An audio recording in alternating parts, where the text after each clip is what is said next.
Because I love traveling, and I love traveling because if I'm in Australia, I'm Indian. If I go to India, I'm Aussie.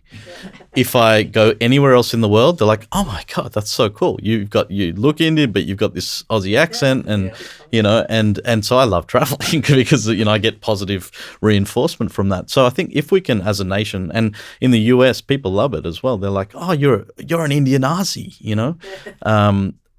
And if we can harness that, and brands can harness that and celebrate that amongst our multicultural community, people will feel better. They already feel great to be here in Australia.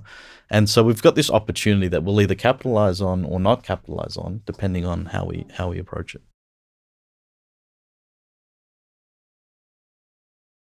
For marketers in particular, and anybody working in creative fields, what are we actually presenting? When we talk about cultural stereotypes, we talk about stereotypes in advertising.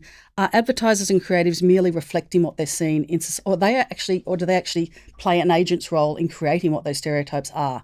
And that's one of the things that we're working really closely with UN Women and globally, with large brands and large creators of brands to really look at how do we unstereotype every bit of marketing material, every bit of collateral. And by that we mean taking an intersectional lens, and that's looking at, is it around the cultural diversity? Is it around your sexual diversity? Is it around ethnicity, spirituality? All of those dimensions of being a human being are by virtue of the fact our diversity. So diversity exists. And I heard there was a great quote, which I can't remember more recently, but which was about, as humans, we are diverse. So let's almost kind of stop talking about diversity as being the problem in the room. Let's focus on diversity as our strength, and then market to and create content and campaigns that tap into and can celebrate, but also can criticize in some ways, shapes or forms, various elements of those stereotypes.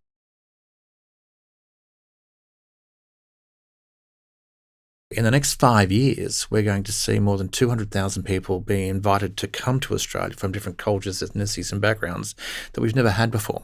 Now, that's 1 million people in 250 weekends coming from many different parts of the world. And remember, up until 1973, we had a white Australia policy still in place, and we're at the end of the earth. We are all now somewhere between 4 to 7 deep in different ethnicities, cultures and backgrounds. And our beliefs are shaped by all of that. So the changes here is whether an organisation can now start to think about how they're going to take advantage of this beautiful amount of new culture that's coming to Australia that we've never had before.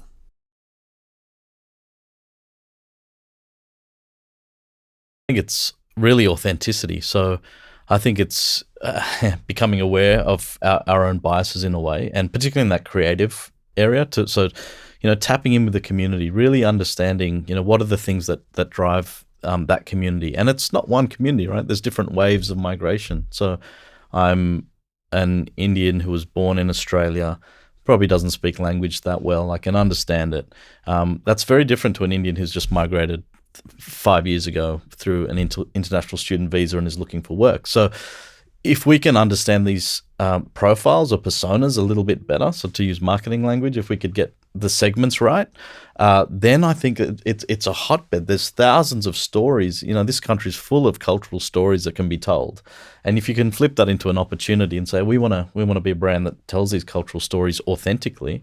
And I see stereotypes. It's a two-sided coin. It's one, you can get it wrong and it's a negative stereotype, or on the other side, you could be brilliant. You could be the most brilliant marketer who tells a story in a certain way, and you see attempts at it.